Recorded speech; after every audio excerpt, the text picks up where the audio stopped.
لله الذي قال في شان حبيبه الكريم عليه التحية والتسليم إن الله وملائكته يصلون على النبي يا أيها الذين آمنوا صلوا عليه وسلموا تسليما لبيك اللهم ربنا وسعديك اللهم صل وسلم وبارك على سيدنا إن الله وملائكته يصلون على النبي يا أيها الذين آمنوا صلوا عليه وسلموا تسليما لبيك اللهم ربنا وسعديك اللهم صل وسلم وبارك على سيدنا ومولانا محمد في القلوب ودوائها وعافية الأبدان وشفائها ونور الأبصار وضيائها وآله وصحبه دائما أبدا سبحان ربك رب العزة عما يصفون وسلام على المرسلين والحمد لله رب العالمين.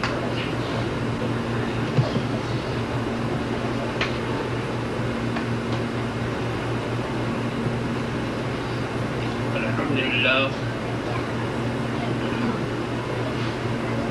لله الذي يفتح الأفلاك والأغلين الصلاة والسلام على من كان نبيا وآدم بين الماء والطين وعلى آله وأصحابه أجمعين برحمتك يا أرحم الراحمين.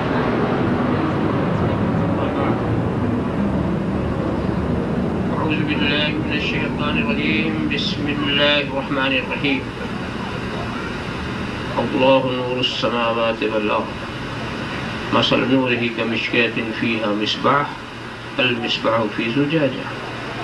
صدق الله مولانا العظيم وصدق رسوله النبي الكريم ونحن على ذلك لمن الشاهدين والشاكرين والحمد لله رب العالمين. بارك الله لنا ولكم في القرآن العظيم ونفعنا إياكم بالآيات والذكر الحكيم إنه تعالى جواد كريم ملك بر رؤوف رحيم. من علينا ربنا إذ بعث محمدا أيده بيده أيدنا بأحمده أرسله مبشرا أرسله ممجدا صلوا عليه دائما صلوا عليه سرمدا. اللهم صل على سيدنا مولانا محمد وعلى سيدنا مولانا محمد كما تحب وترضى بأن تصلي عليه.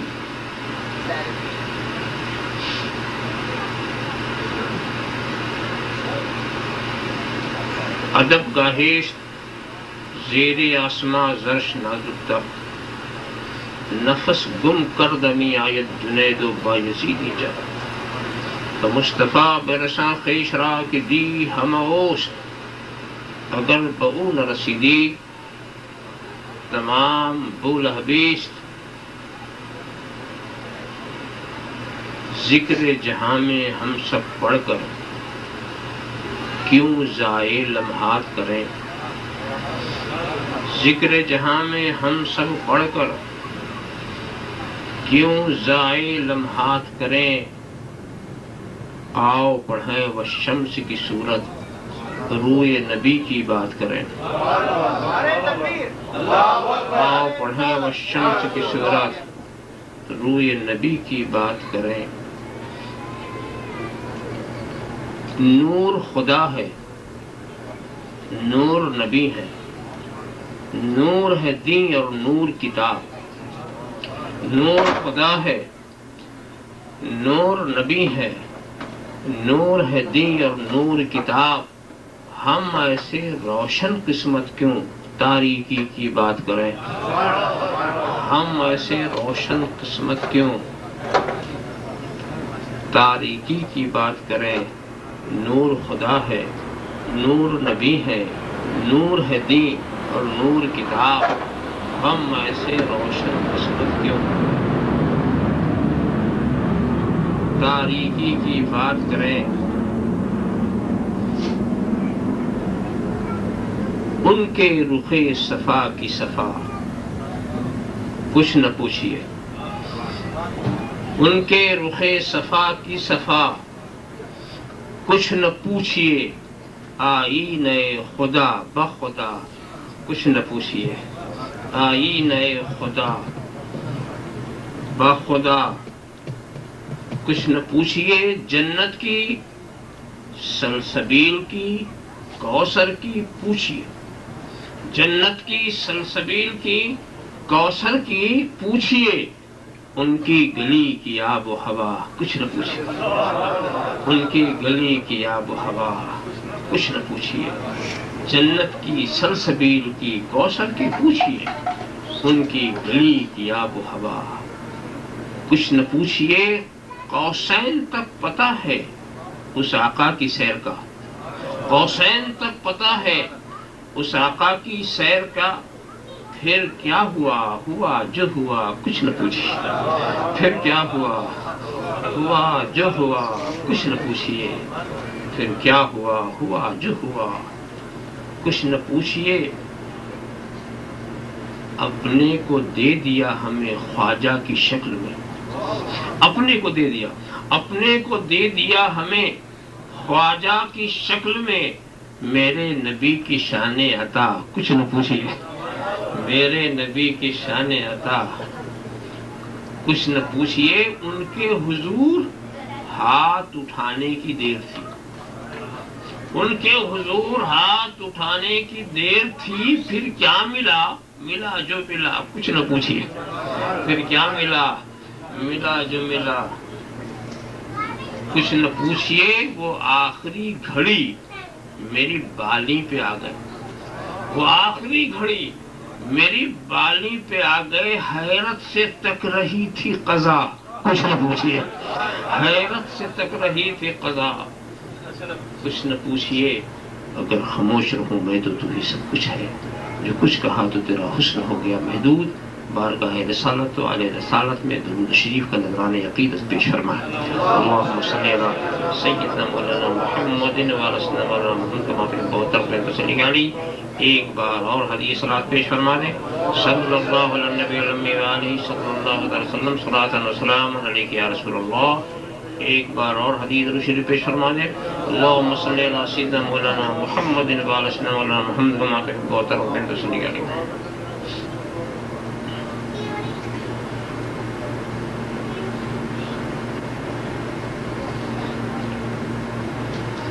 میں نے قرآن کریم کی جس آیت کریمہ کو آج کے لیے سرنامہ بیان قرار دیا ہے،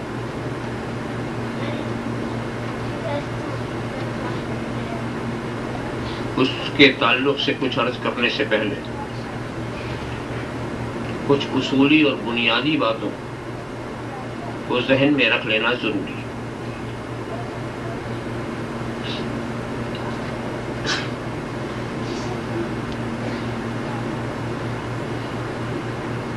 اہل علم حضرات یہ بات بخوبی جانتے ہیں کہ قرآن کریم میں کچھ مفردات ہیں اور کچھ مرکبات،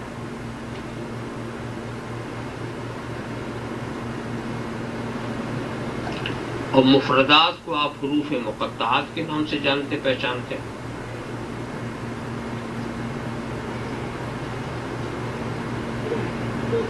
الف لام میم، کاف ہا یا عین صاد، حام میم عین سین قاف وغیرہ وغیرہ۔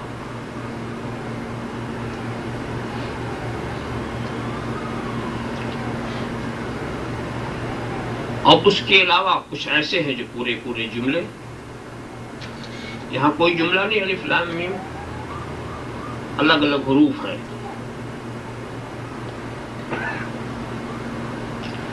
ان مرکبات میں وہ کچھ ایسے ہیں جن کو محکمات کہا گیا، اور کچھ ایسے ہیں جن کو متشابہات کہا گیا۔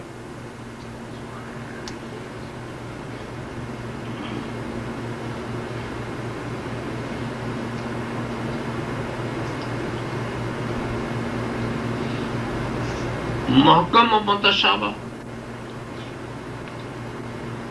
اس کے فرق کو عام ذہن میں اتارنے کے لیے یہ پیچیدہ بات ہے، ایک آسان راستہ میں آپ کے سامنے رکھوں۔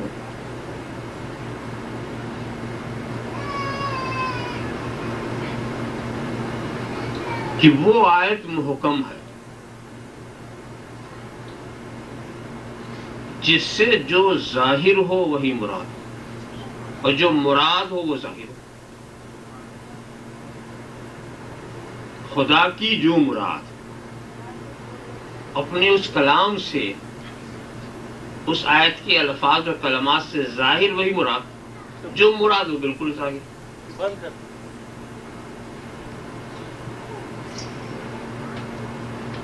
اور متشابہات کے لیے جو ظاہر ہو وہ مراد نہ ہو، اور جو مراد ہو وہ ظاہر نہ ہو.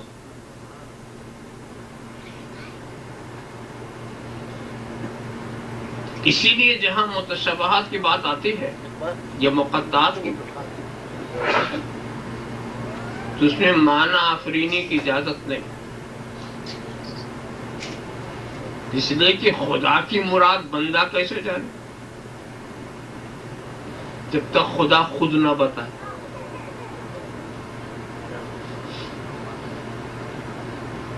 تو اس سلسلے میں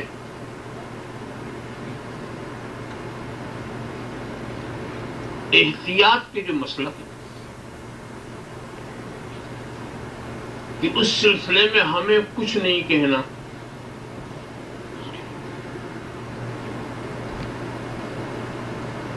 سیدھے سیدھے کسی متشابہ آیت کے تعلق سے کوئی پوچھے خدا اپنی مراد جانے، اس کے بتائے سے رسول جانے،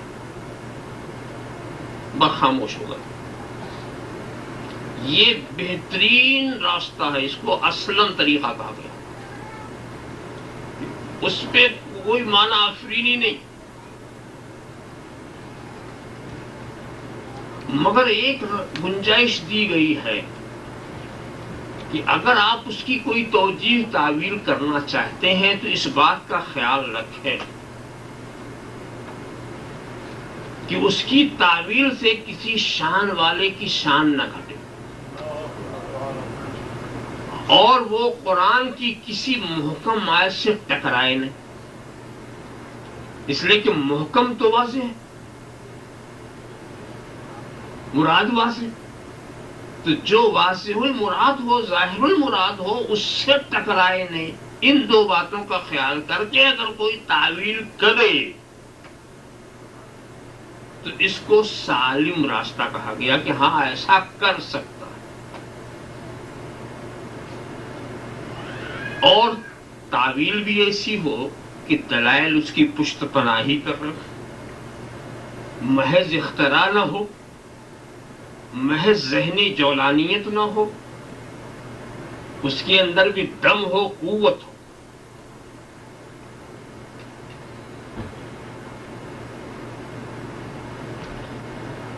ہمارے سمجھنے کی چیز جو ہے وہ صرف محکم آیت ہے. ہم کو خام خواہ کے لیے اس بات کی اجازت نہیں دی گئی کہ ہم متشابہات کے پیچھے پڑیں اور اس کے معنی کی تحقیق کریں. اسی میں پڑھ کر لوگ بھاگ گئے، اور قرآن نے کہا کہ متشابہات کے پیچھے تو وہی پڑتا ہے جس کے دل میں کجی ہو، اس کا معنی آفرینی کر کے شان والے کی شان گھٹتی ہے یا محکم سے ٹکراؤ ہوتا. یہ تو رہا اصولی معاملہ جو اصول زبان سے میں کچھ عرض کر رہا تھا، مگر بات مثالوں سے زیادہ سمجھی جاتی ہے کہ بھی متشابہ کی مثال کے طور پر قرآن کریم کی آیت کریمہ ہے ید اللہ فوق ایدیہم. اب اس کا سیدھا ترجمہ آپ کر لیجئے جیسے اللہ کا ہاتھ ہے ان کے ہاتھوں پر. اب ہاتھ سے آپ کیا سمجھتے ہیں؟ تو ہاتھ سے آپ وہی سمجھتے ہیں، اپنے ہاتھ کو دیکھ لیجئے. تو اگر یہی جو ظاہر ہے ہاتھ کے معنی سے وہی مراد لے لیا جائے تو پھر اللہ کے لیے ہاتھ ثابت، اور جس کے ہاتھ ہوتا اس کے لیے جسم ثابت، اور جس کے لیے جسم ہوتا ہے اس کی شکل و صورت ثابت، اور جس کے لیے شکل و صورت اس کے لیے مکان و زمان ثابت. تو چلے تھے خدا کو پہچاننے، بت بنا کے رکھ دیا. تو جو ظاہر تھا وہ مراد نہیں، جو مراد ہے وہ ظاہر نہیں. یہ ہے متشابہات. اسی لیے جب اس کا ترجمہ ہاتھ کا لفظ کر کے نہیں مراد، یہ ہاتھ نہیں مراد لیتے.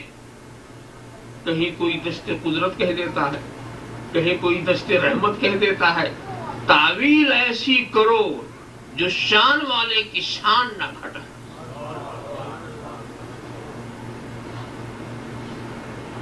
ایسے ہی ایک آیت کریمہ ہے، قُلْ إِنَّمَا أَنَا بَشَرٌ مِثْلُكُمْ. اے محبوب تم کہہ دو. احتیاط کس قدر ہے؟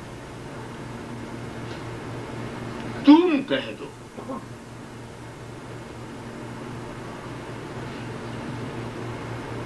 شیخ عبدالحق محدث دہلوی نے اس آیت کریمہ کو بھی آیات متشابہات میں شمار کیا، اس لیے کہ اس کا ظاہر جو ہے بالکل جو ظاہر ہوتا ہے،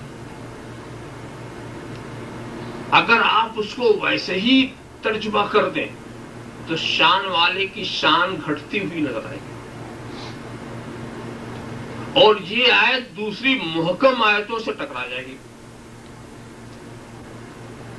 آپ کے یہ وہ کیسے؟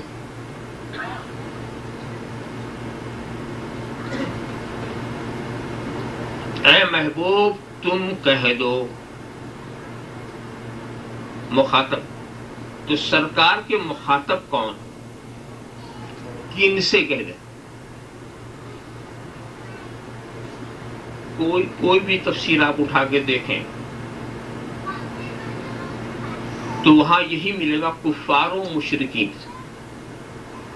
مخاطب کن کے مخاطب کون ہے؟ ان کافروں سے کہہ دیں. یعنی جو ایمان لا چکے ان سے نہیں کہنا، جو آپ کے دامن کرم سے وابستہ ہو چکے ہیں ان سے نہیں کہنا. یہ جو باہر دکھ رہے ان سے کہہ دو. تو اب مخاطب کون ہوا؟ کفار و مشرک. اب آپ کتنا ہی گر جائیں اپنے نبی کو کافر و مشرک کی طرح کہنے کو تیار نہیں ہو سکتے. بظاہر جو مفہوم ہو رہا ہے اگر وہ مراد لے لو تو شان والے کی شان گھٹتی ہے. اب اس سلسلے میں یہ بات نہایت ہی مناسب ہے اہل عقیدت کے لیے کہ اس آیت سے جو ظاہر ہے وہ مراد نہیں، جو مراد ہے وہ ظاہر نہیں.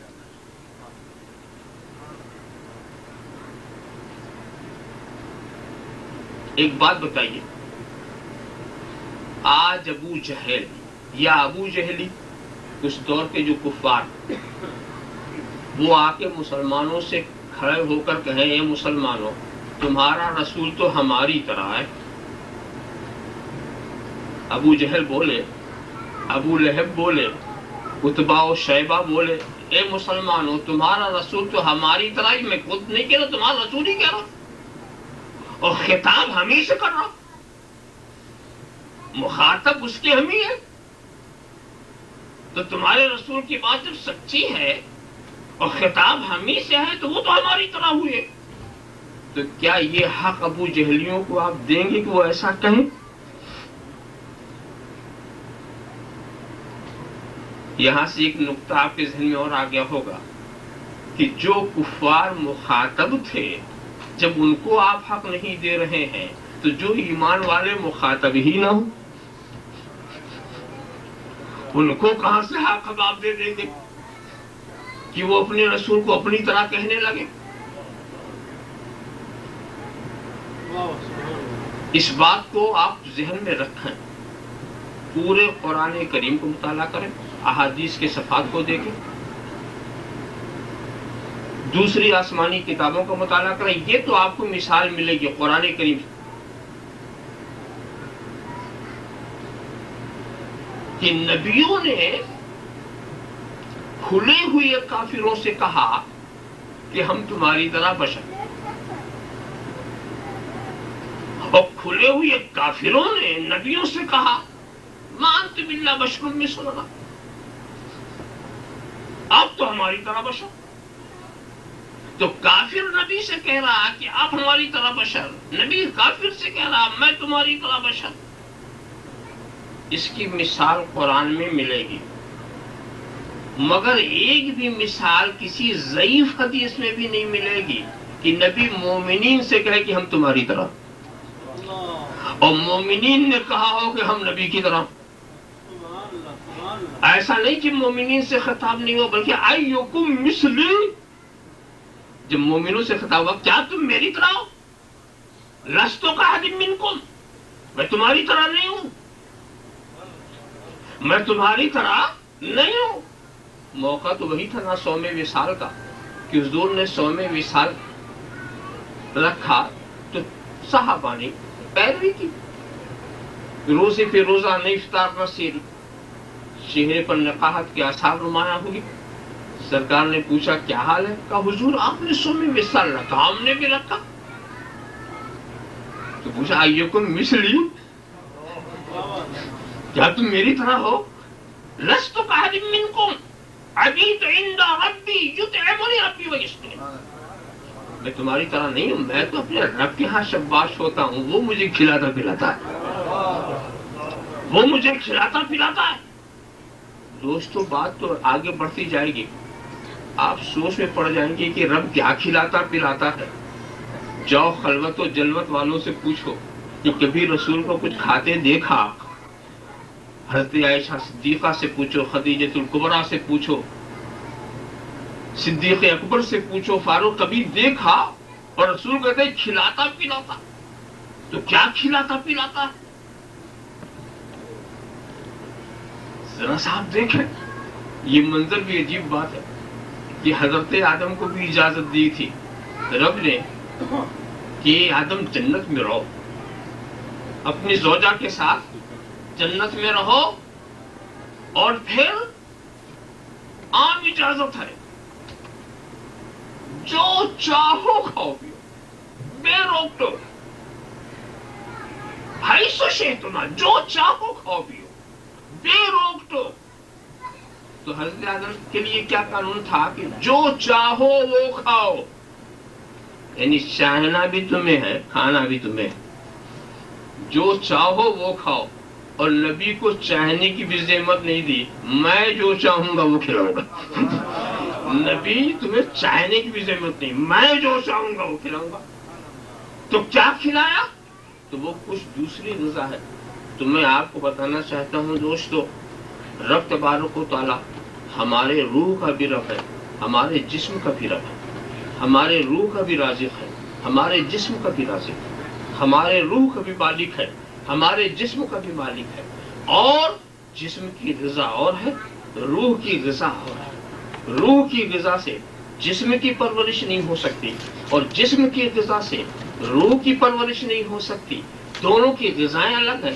یہ روٹی بوٹی یہ جسم کی غذا ہے، اس سے روح توانا نہیں ہوگی. اور ذکر الہی، تسبیح ربانی، یہ روح کی غذا ہے، اس سے جسم جو ہے توانا نہیں ہوتا. تو اب روح کی غذا اور ہے، جسم کی غذا اور ہے. تو نبی کریم کی بشریت پر ایک ایسا وقت آتا ہے کہ ساری بشریت عین روح ہو جاتی ہے، ایسے روحانی اور ایسا نور ہو جاتا ہے کہ ملائکہ کی جو تسبیح ربانی، ملائکہ کا ذکر ان کی غذا ہے. تو رسول جو ذکر کرتے وہی ان کی غذا ہے، جو ذکر الہی، جو تسبیح ربانی، وہی رسول کی غذا بن جاتی ہے. تو کیا تم میری طرح ہو؟ آپ غور فرمائیں، اپنوں سے کیا کہا گیا کہ تم میری طرح نہیں، غیروں سے کہا گیا تم میری طرح. ہے نہ سمجھ میں آنے والی بات نا. لہذا اس کی ایسی توجیح کرنا کہ جس سے شان والے کی شان گھٹے، یہ زائغین کا راستہ ہے، یہ ان کا راستہ ہے جن کے دلوں میں کجی ہے. توجیح ہی کرنا ہے تو ایسی کرو، ایسی کرو جس میں شان والے کی شان نہ گھٹے. جیسے کہ علماء کہتے ہیں کہ یہاں جو مماثلت کی بات کی جا رہی ہے، ظاہری صورت بشری، ظاہری صورت بشری، یعنی اے لوگو جیسے تم ملک نہیں ہو میں بھی ملک نہیں ہوں، تم خدا نہیں ہو میں بھی خدا نہیں ہوں، جیسے قل انما انا بشر مثلکم، ترجمہ میں اپنے پسند کا سناؤں کہ اے محبوب تم فرما دو کہ صرف چہرہ مہرہ رکھنے میں تمہارے روپ میں ہوں۔ چہرہ مہرہ رکھنا اور ہے اور چہرہ مہرہ اور ہے۔ تمہارا چہرہ مہرہ نبی کے چہرے مہرے کی طرح نہیں ہے، مگر تم بھی چہرہ مہرہ رکھتے ہو، میں بھی رکھتا ہوں۔ تو جو چہرہ مہرہ رکھے وہ الہ نہیں ہو سکتا، جو چہرہ مہرہ رکھے وہ الہ نہیں ہو سکتا۔ انما الہکم الہ واحد، اللہ تو ایک ہی ہے۔ تو تعویل کرنا ہے تو ایسی کرو کہ اس سے شان والے کی شان نہ گھٹے، اور نہیں تو سب سے بہتر بات تو یہ ہے کہ اس کی مراد کیا ہے خدا جانے، اس کا رسول جانے۔ مگر ایک بات میں آپ کو بتاؤں کہ نبی اپنی زبان سے بطور تواضع جو الفاظ استعمال کریں اس کے دہرانے کی ہمیں اجازت نہیں۔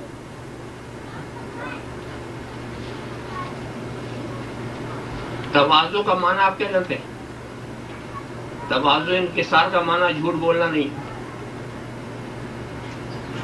تواضع کا معنی یہ ہے کہ ایک شخص میں بہت سارے صفات ہیں، کچھ بلند و بالا کچھ کم، کچھ بلند و بالا صفات کچھ کم۔ اب اس کے بعد اس کے گمان کے لحاظ سے تو وہ اپنا تعارف ان صفات سے کرائے جو کم، یہ ہے تواضع۔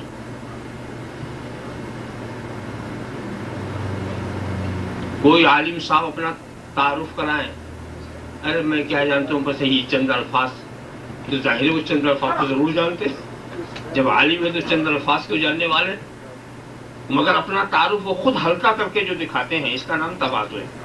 ایسی بات نہیں کہ جو جھوٹ بولے، جو چیز نہ ہو وہ بتا، چاہے وہ حقیقتاً ویسا ہو چاہے اپنے گمان میں ویسا ہو۔ تو نبی کے لیے تو بات مناسب تھی کہ ان کی زبان سے تواضع انکسار کے کلمات نکالے جائیں، اس لیے کہ اگر وہ تواضع نہ کریں گے تو ہم تواضع میں کی اتباع کس کی کریں گے؟ نبی کو تو سبھی کو اتباع کے لیے کوئی راستہ چھوڑ ہی دینا ہے، نمونہ بنا ہی دینا ہے۔ تو اس لیے اس بات کو یاد رکھیں کہ بعض باتیں بڑی سچی ہوتی ہیں، سچی ہوتی ہیں، مگر ان کا کہنا گستاخی۔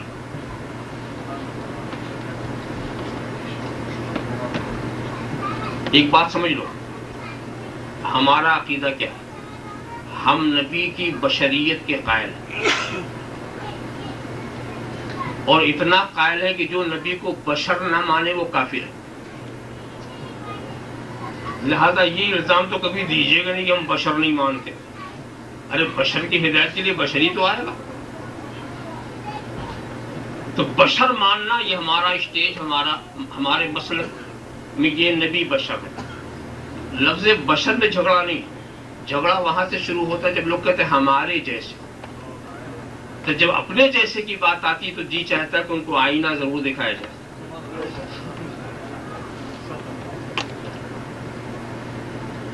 ہاں ایک بات ضرور ہے کہ بشر تو ہیں، مگر نبی کا تعارف بشر سے اگر آپ کراتے ہیں تو یہ انصاف آپ نہیں کر رہے۔ جس کے پاس بہت ساری ڈگریاں ہیں تو نچلی ڈگری سے اگر آپ نے تعارف کرایا، ایک شخص گریجویٹ ہے تو جو گریجویٹ ہوگا کیا اس نے میٹرک نہیں پاس کیا؟ کیا میٹرک اس نے نہیں پاس کیا؟ کیا پرائمری کا سرٹیفکیٹ اس کے پاس نہیں ہے؟ تو سند تو بہت ہے نا۔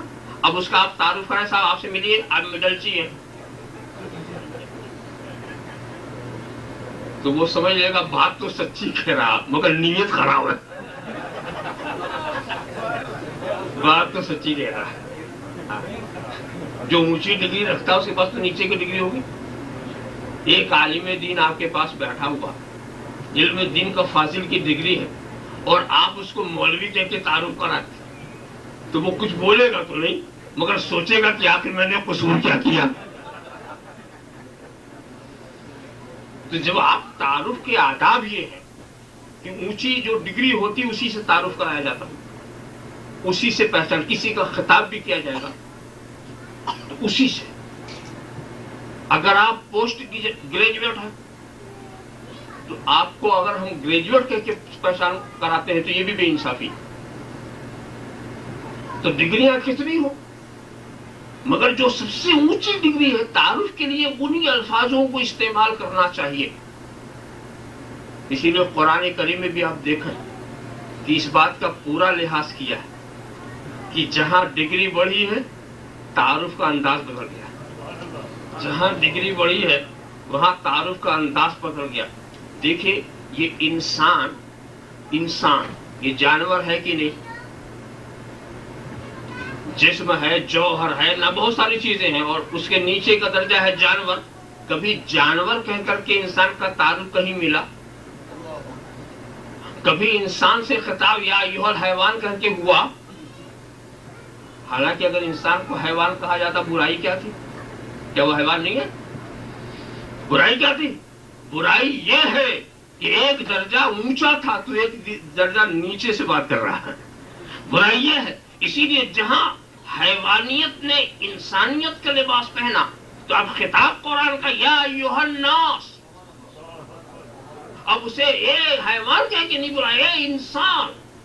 اور جب انسان نے ایمان کے جوہر کو اپنا لیا تو اب اس کو یا ایھا الناس کہہ کے نہیں بلایا گیا، یا ایھا الذین آمنوا، یا ایھا الذین آمنوا، اے ایمان والے، اے ایمان والے. ایمان والے کو ہم انسان کہہ کے پہچانوا سکتے تھے، مگر جب ایمان کا درجہ اس کو مل گیا ہے تو اب یہ انصاف کی بات نہیں ہے کہ اس درجے کو چھوڑ کر کے تم انسان کے لفظ سے اس کا تعارف کراؤ. اور یہی ایمان والا جو ایمان والا جب بہت اونچے درجے پر خدائی سے پہنچا کر کے اسے نبوت اور رسالت کے درجے پہنچا دیتا ہے تو اس کو یا ایھا الذین آمنوا کہہ کے نہیں بلاتا، یا ایھا النبی، یا ایھا الرسول. تو جیسے درجہ جیسے بلند ہوتا ہے خطاب کا معیار بھی بلند ہوتا ہے، اس تعارف کا انداز بھی بلند ہوا کرتا ہے. اب اگر ہم رسول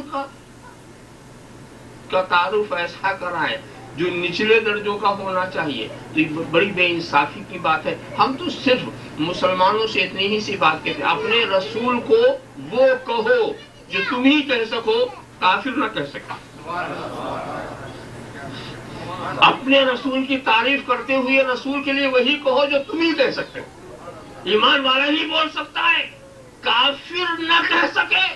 اور اگر تم نے صرف اپنے جیسا بشر کا لفظ استعمال کی تو کافر بھی بولتے تھے، کافر بھی اسی طرح تعارف کراتے تھے. تو اپنی بولی کم سے کم کافروں کی بولی سے ہٹا دو، جو ان کی بولی ہے اس سے تو کم سے نہ ملے.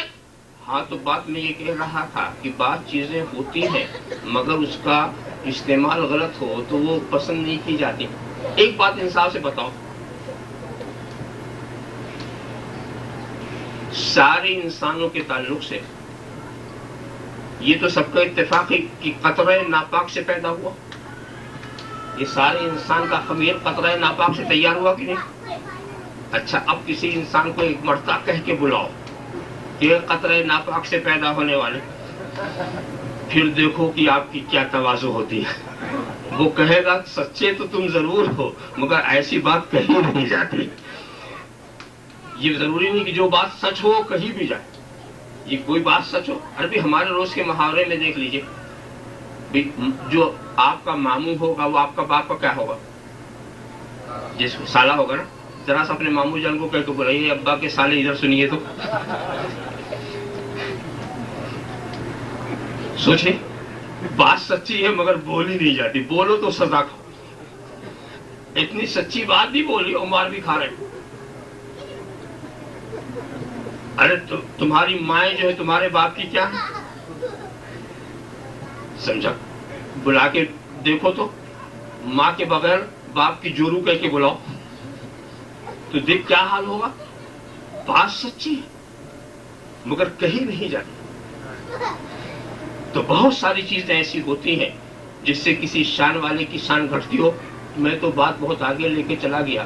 بتانا مجھے یہ تھا کہ وہ آیتیں جو متشابہات ہیں یا مقطعات ہیں اس کے سلسلے میں صحیح راستہ یہی ہے اسلم راستہ یہ ہے کہ یہ کہا جائے کہ اس کی مراد خدا خود ہی جانے، یا کم سے کم سالم راستہ یہ ہے کہ ایسی توجیہ کرو کہ نہ شان والے کی شان گھٹے نہ کسی محکم آیت سے ٹکراؤ۔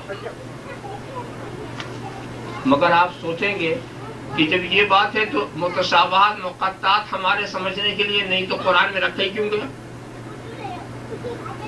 ہمیں تو صرف محکم آیت چاہیے، ہم کو تو صرف مسئلہ مسائل چاہیے، احکامات کی آیت چاہیے، محکم آیتیں ہمیں چاہیے۔ ایسی چیزیں رکھی کیوں گئی جس کے بارے میں یہ کہ مانو، ماننا ضروری، سمجھنا ضروری نہیں۔ سمجھو چاہے نہ سمجھو مگر مانو، مطلب ذہن میں آئے یا نہ آئے مگر مانو۔ آپ کہیں گے بڑی زبردستی کی بات ہے، کریں زبردستی کی بات نہیں ہے، یہی تو ایمان کے امتحان ہے کہ تم خدا کی وہی بات مانو گے جو سمجھ میں آئے، وہ بات نہیں مانو گے جو نہ سمجھ میں آئے۔ تو تم نے خدا کو مانا یا اپنی سمجھ کو مانا؟ تم اپنی سمجھ پر ایمان لائے ہو یا خدا پر ایمان لایا؟ تو بات سمجھ میں آ رہی ہے؟ تو یہ ہمارے ایمان کا امتحان بھی ہے کہ ہم خدا رسول کی وہ بات بھی مانتے ہیں جو سمجھ رہے ہیں، وہ بات بھی مانتے ہیں جو نہیں سمجھ رہے۔ سوال یہ جب ہمیں سمجھانا نہیں تھا تو رکھا کیوں؟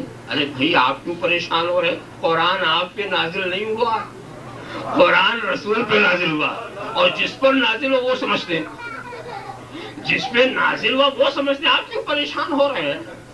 آپ صرف مان لیجئے کہ وہ حق ہے۔ اللہم صلی علی سیدنا مولانا محمد وعلی سیدنا مولانا محمد کما تحب و ترضى تصلی علیہ۔ کچھ لوگ غلط ترجمہ کرتے ہیں تبیانا لکل شیء، قرآن ہر شے کا واضح بیان ہے۔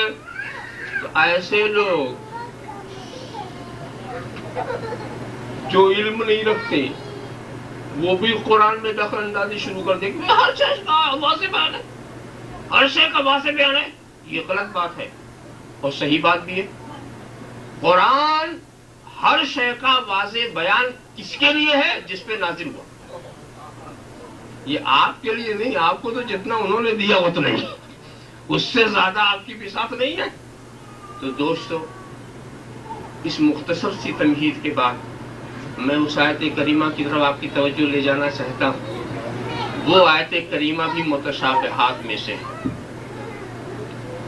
اب اس کے لیے مختصر بات یہی کہ میں یہ کہہ دوں کہ اللہ اس کی مراد جانے، یا توجیہ و تعبیر کی جائے تو ایسی کی جائے جس سے نہ شان والے کی شان گھٹے نہ کسی محکم آیت سے ٹکراؤ۔ تو اب سنیے، اللہ نور السماوات والارض، اللہ زمین و آسمان کا نور، اللہ زمین و آسمان کا نور۔ یہاں ایک پریشانی ہوگی آپ کو کہ نور جو کہا گیا ہے تو نور یا تو عرض ہوتا ہے یا جوہر۔ کیا سمجھے آپ؟ یہ روشنی ہے نا، روشنی، تو اگر روشنی ہے، آفتاب نور ہے، اور جو اس سے روشنیاں نکل رہی ہیں وہ بھی نور ہے دیواروں پر۔ مگر دیوار پر جو روشنیاں دکھ رہے ہیں وہ دیوار کی محتاج، دیوار نہ ہوتی تو وہاں وہ آپ کچھ نہ دیکھتے۔ اور آفتاب کا نور جو ہے اپنی ذات سے قائم، تو وہ جوہر، یہ دیوار پر جو آپ دیکھ رہے ہیں یہ عرض، اس کو اور آپ سمجھیں، ایک ہے ذات، ایک ہے صفت۔ ذات تو خود ہوتی ہے، صفت اس سے الگ ہوتی ہے۔ صفت بغیر ذات کے کبھی پائی جائے گی؟ ذات تو کبھی بغیر صفت پائے گا۔ عالم ذات ہے، علم اس کی صفت ہے، تو علم تو جدا ہو سکتا ہے مگر عالم جو ذات ہے، ذات سے ذات جدا نہیں ہوتی۔ زید عالم ہے تو زید سے اس کا علم تو جدا ہو سکتا ہے مگر زید سے زید جدا نہیں ہو سکتا، اس لیے کہ وہ قائم اپنی ذات سے قائم ہے اور علم اس کی ذات سے قائم ہے۔ مختصر یہ ہے کہ چاہے جوہر مانو چاہے عرض مانو، اس کو مادی ماننا پڑے گا، اور رب تبارک و تعالی مادہ اور مادیات سے پاک ہے، زمانہ زمانیات سے پاک ہے، اور مکان مکانیات سے پاک ہے۔ تو اللہ نور کیسے؟ نور یا تو جوہر ہوتا ہے یا عرض ہوتا ہے. اللہ نہ جوہر ہے نہ عرض ہے تو خدا نور کیسے؟ اب دیکھو کتنی پریشانی ہو گئی اس کی مراد کو ظاہر کرنے میں. سوائے خاموشی سوائے تحیر کے کچھ کہا نہیں جا سکتا. اب تعویل کی منزل میں آپ یہ کہہ سکتے ہیں کہ مصدر کبھی کبھی اس میں فاعل کے معنی میں آتا ہے. اللہ نور السماوات والارض یعنی اللہ منور السماوات والارض. اللہ زمین و آسمان کو روشن کرنے والا ہے. اللہ زمین و آسمان کو روشن فرمانے والا ہے. اب کوئی اعتراض کی بات نہیں رہی. کتنا سیدھا ترجمہ ہو گیا, بات واضح ہو گئی. اللہ زمین و آسمان کو روشن فرمانے والا ہے. اب سوال یہ ہوگا کہ اللہ کس سے روشن فرمانے والا؟ اب اس چراغ کو تلاش کرو جس چراغ سے اللہ نے زمین و آسمان کو روشن کر دیا ہے. اب اس چراغ کو تلاش کرو کہ جس چراغ سے اللہ نے زمین. بھئی آپ روشن کرنے کے لیے کوئی چراغ ہی چلائیں گے. میں نے کہا آپ نے اس گھر کو روشن کر دیا تو روشن کرنے والے تو آپ ہی ہیں, مگر گھر میں کوئی چراغ لٹک رہا ہے جس کی روشنی پھیلی ہوئی ہے. سوئچ آپ کے ہاتھ میں ہے مگر چراغ اندر ہے. چراغ اندر ہے تو روشن کرنے والے کوئی بھی ہو سکتا ہے کہ روشن کرنے والا اس مکان کے باہر ہو مگر اس کا چراغ اندر جل رہا. ایسا ہو سکتا ہے. روشن کرنے والے کے لیے ضروری نہیں کہ مکان میں رہے, مکان میں باہر رہ کے بھی روشن کر سکتا ہے. تو چراغ جب آپ نے بنا دیا اور اس نے روشن کر دیا, اچھا اس سے بھی پتا چلا کہ اس سے بھی پتا چلے گا کہ وہ چراغ کتنا بڑا. مجھے اس کمرے کو روشن کرنا ہے تو اس کے حساب سے میں چراغ جلاؤں گا. مجھے ایک حجرے کو روشن کرنا ہے تو اس کے حساب سے. اور خدا سارے زمینوں اور سارے آسمانوں کو روشن کرنا چاہتا ہے تو وہ چراغ بھی وہی ہوگا جس کو خود ہی وہ سراج منیر کہے, جس کو وہ خود کہے روشن چراغ. جس کو معلوم ہے جب رب تبارک و تعالیٰ سے پوچھو گے کہ اے رب وہ کون سا چراغ ہے جس سے تو نے زمینوں کو بھی روشن کر دیا آسمانوں کو بھی روشن کر دیا, تو کہا کیا تو نے نہیں پڑھا یا ایھا النبی انا ارسلناک شاہدا ومبشرا ونذیرا وداعیا الی اللہ باذنہ وسراجا منیرا. وہ سراجا منیرا, وہ چراغ جس سے میں نے زمین و آسمان کو روشن کر دیا ہے, اس چراغ کا نام ہے نور محمد رسول اللہ, نور مصطفیٰ. قد جاءکم من اللہ نور, تمہارے پاس اللہ کے جانب سے نور آ گیا تو اس نور سے ہم نے سارے کائنات کو روشن کر دیا. اب اس نور کی تعریف کہ دیکھو ایک ہے اللہ نور, ایک اللہ کا نور. اللہ نور اور اللہ کا نور دونوں فرق محسوس کیا آپ نے؟ اللہ نور اللہ کا نور, تو اللہ نور السماوات والارض, اللہ زمین و آسمان کو روشن کر دیا. مثلا نور ہی اس کے نور کی مثال, اس کے نور کی مثال یعنی جس نور سے خدا نے ساری کائنات کو روشن کر دیا اس کی مثال ایسے ہی ہے جیسے ایک طاق ہے, اس میں ایک چراغ ہے, چراغ پر فانوس ہے. حالانکہ خدا کا نور اس طرح سے پابند تو ہونے والا نہیں. ایک چراغ اور اس پہ ایک طاق ہے, طاق میں چراغ ہے, چراغ پر فانوس ہے. تو علماء نے فرمایا کہ وہ طاق سینہ محمد رسول اللہ, وہ چراغ دل مصطفیٰ, وہ فانوس جس میں محمدی. یہ خدا کا نور ہے جس نے ساری کائنات کو روشن کر دیا ہے. تو خدا کو سمجھنے سے پہلے نور خدا کو سمجھنا ہوگا, نور خدا سے رابطہ پیدا کرنا ہوگا. سیدھی سی بات ہے, سورج اس میں کوئی شک نہیں ہے کہ ذات کے لحاظ سے پہلے ہے, روشنی بعد میں ہے. چاند پہلے ہے, چاندنی بعد میں ہے. دریا پہلے ہے, روانی بعد میں ہے. پھول پہلے ہے, مہک بعد میں ہے. موتی پہلے ہے, چمک بعد میں ہے. مگر ایک بات بتاؤ, تمہیں پہلے روشنی ملی یا سورج ملا؟ تمہیں پہلے چاندنی سے سابقہ ہوا یا چاند سے؟ ادھر سے آؤ تو چاند پہلے, چاندنی بعد میں. ادھر سے چلو تو چاندنی پہلے, چاند بعد میں. ادھر سے چلو تو روشنی پہلے, سورج بعد میں. تو آپ ادھر سے آ رہے ہیں یا ادھر سے جا رہے ہیں؟ آپ ادھر سے آ رہے ہیں یا ادھر سے جا رہے ہیں؟ اگر ادھر سے جا رہے ہیں تو پہلے محمد الرسول اللہ پھر لا الہ الا اللہ، پہلے محمد الرسول اللہ پھر لا الہ الا اللہ۔ اسی لیے آپ نے دیکھا کہ خدا جس کو اپنے سے دور کرنا چاہتا، دور رکھنا چاہتا ہے، اپنے رسول کے قریب آنے نہیں دیتا، اور جس کو اپنے قریب کرنا چاہتا ہے رسول کے قریب کر دیتا ہے، رسول کے قریب کرتا رہتا ہے۔ جب تک رسول سے دور رہے خدا سے بھی دور رہے۔ ایسی کوئی مثال بتا دو کہ کوئی رسول سے دور رہا خدا کے قریب ہو گیا؟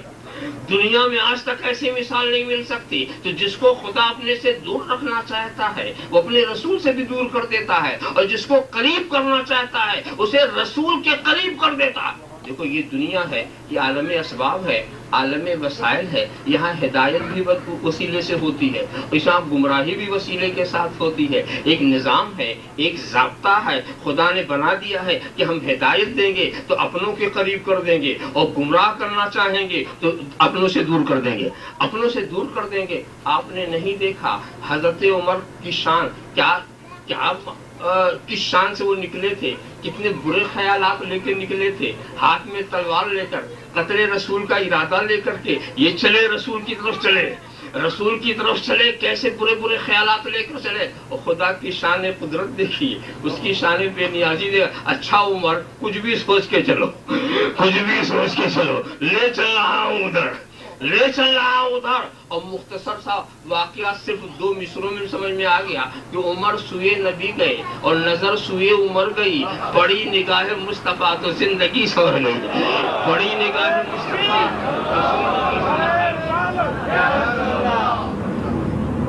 یہاں پر ہم نے بات واضح ہو گئی کہ دیکھو مصطفیٰ کا کام ہے خدا سے ملانا، اور خدا کا کام ہے مصطفیٰ سے ملانا، خدا کا کام ہے مصطفیٰ سے ملانا۔ خدا مصطفیٰ کی طرف دعوت دے رہا ہے اور مصطفیٰ خدا کی طرف دعوت دے رہے ہیں۔ داعین الی اللہ باذنہ، وہ اللہ کی طرف بلا رہے ہیں، اور یہ رسول کی طرف لے جا رہا ہے، یہ رسول کی طرف لے جا رہا ہے۔ قل ان کنتم تحبون اللہ فاتبعونی، اطیعوا اللہ واطیعوا الرسول، اطیعوا الرسول، یہ رسول کی طرف لے جا رہے ہیں، وہ خدا کی طرف لے جا رہے ہیں۔ مگر دونوں کے لے جانے کی شان میں ذرا سا فرق بھی آپ محسوس کریں کہ جب حضرت عمر خدا سے مصطفیٰ کی طرف جا رہے تھے، اچھے خیالات نہیں تھے، برے ارادے تھے، ننگی تلوار تھی، کفر کا عالم تھا، شرک کی منزل تھی، خدا بے نیازی رکھتا، جس کو جیسے چاہے جہاں لے جائے، جس کو جیسے چاہے جہاں لے جائے، وہ شان بے نیازی رکھتا۔ مگر جب مصطفیٰ نے سفر شروع کرایا تو مومن بنا کے، صحابی بنا کے، فاروق اعظم، تو جو مصطفیٰ سے سفر شروع ہوتا ہے اس کی شان کچھ نرالی ہوتی ہے۔ مصطفیٰ جب سفر شروع کراتے ہیں تو پہلے ایمان کے دامن کو پکڑایا، صحابی کا درجہ دیا، فاروق اعظم بنایا، خدا سے ملا دیا۔ اور خدا نے جب مصطفیٰ سے ملایا تھا تو اس نے یہ نہیں دیکھا کہ پہلے یہ مومن ہو تو نبی کے پاس چلے، پہلے یہ صحابی بنے تو نبی کے پاس چلے، نہیں، کچھ بھی ہو چلو، کچھ بھی ہو چلو، وہاں جب چلو گے تو میں خود ہی ایسے ملا دوں گا۔ تو اب سمجھ میں بات آ گئی کہ خدا تک، خدا کی معرفت، خدا پر ایمان عرفان مصطفیٰ سے پہلے ناممکن۔ اور ایک بات اور بھی ہے، معرفت تو خدا کی بھی جیسی آپ کی طاقت ہے حاصل کرنی ہی چاہیے، مگر کیا خدا کو سمجھنا آسان بات ہے؟ خدا کو سمجھنا یہ کوئی آسان بات ہے؟ کتنے ہی آپ کے دلی جذبات ہوں، میں قدر کرتا ہوں، آپ خدا کی معرفت چاہتے ہیں، خدا تک پہنچنا چاہتے ہیں، یہ آسان ہے؟ اگر آپ بالکل علمی سطح پر غور کریں تو خدا کی معرفت عقلاً محال۔ کیوں؟ پہچان کے طریقے کتنے ہمارے پاس ہیں؟ تھوڑی سی تفصیل، پہچان کے طریقے ہمارے پاس کتنے ہیں؟ ہم کسی کی معرفت جب کرتے ہیں تو کیسے کرتے ہیں؟ تو جانتے ہو، ایک طریقہ یہ ہے، اس طریقے کا نام ہے ضابطۂ انس۔ یعنی ہم آپ کے ساتھ رہ رہے ہیں، مانوس ہو گئے، مانوس ہو گئے، ہم پہچاننے لگے آپ کو۔ اسی لیے جو جتنا زیادہ قریب ہوگا وہ مجھے اتنی زیادہ پہچانے گا۔ مجھ کو سب سے زیادہ پہچاننے والے میرے گھر کے لوگ، اور اس کے بعد محلے کے لوگ، اور چلے تو شہر کے لوگ۔ جتنی دوری بڑھتی گئی معرفت کم ہوتی گئی۔ سچی بات تو یہ کہ گھر کے لوگ سے میں اپنی حقیقت نہیں چھپا سکتا، اسی لیے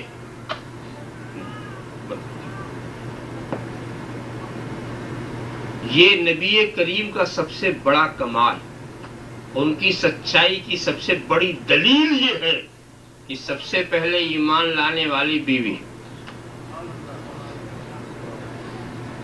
ورنہ دوسروں کو دھوکہ دیا جا سکتا، گھر والوں کو نہیں دیا جا سکتا۔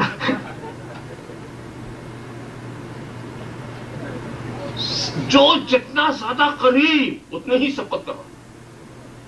حضرت علی قریب، ایمان لائے۔ صدیق اکبر قریب، ایمان لائے۔ حضرت زید قریب، ایمان لائے۔ حضرت خدیجۃ الکبریٰ قریب، ایمان۔ یہ نبی کی سچائی کی سب سے بڑی دلیل ہے۔ دوسروں کو آپ دھوکہ دے سکتے، قریبی دوستوں کو نہیں دے سکتے، گھر کے لوگوں کو نہیں دے سکتے۔ اور متاثر کرنے کا معاملہ یہ ہے کہ بیوی کو متاثر کرنا تو بہت مشکل کام، اور وہ ایمان لے آئے، وہ یہ ساری دنیا مان جائے گی، بیوی کا ماننا مشکل۔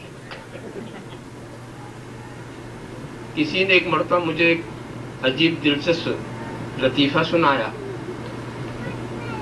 کہ ایک صاحب اپنی بیوی سے بہت عاجز تھے نیک سیرت، سوچا کہ اس کے اوپر اپنا روب کیسے جمایا جائے۔ کچھ دنوں کے لیے باہر نکل گئے، مجاہد و ریاضت میں وقت کاملین کی صحبت میں اللہ نے انہیں قوت پرواز دے دی۔ مختصر یہ وہ آئے ایک مرتبہ کہ اب اپنا روپ جمانے کا وقت آ گیا ہے، اپنے ہی مکان پر اڑنے لگے۔ بیوی نے ہاتھ اٹھا کر، آپ بالکل قطب الارشاد نظر آتے ہیں، آپ یقیناً قطب الاقطاب ہی ہوں گے، میرا شوہر اتنے دنوں سے گم ہو گیا ہے، پتہ نہیں ہے، آپ دعا فرمائیں کہ وہ آ جائے۔ اب انہوں نے سمجھ لیا، ہاں اب تو اثر جم گیا، اب کوئی بات، اب اپنے کو منوانے کا وقت آ گیا۔ باہر سے پھر اندر آئے، ارے تم نے اس بزرگ کو نہیں دیکھا؟ ابھی میں نے دعا کی، ابھی آپ آ گئے، ابھی میں نے دعا کی، ابھی آپ آ گئے۔ کہا کہ کیا واقعی وہ بولا؟ ہاں صاحب، ان کی بزرگی میں کیا کمال، کیا کمی تھی، گنجائش کلام نہیں۔ ارے تم نے پہچانا نہیں؟ وہ لباس کون سا تھا، دیکھا نہیں؟ اب وہ غور کرنے لگی، ارے وہ میں ہی تھا۔ اچھا آپ ہی تھے، جب ہی ٹیڑھے اڑ رہے تھے، آپ کو اڑنا بھی نہیں آیا۔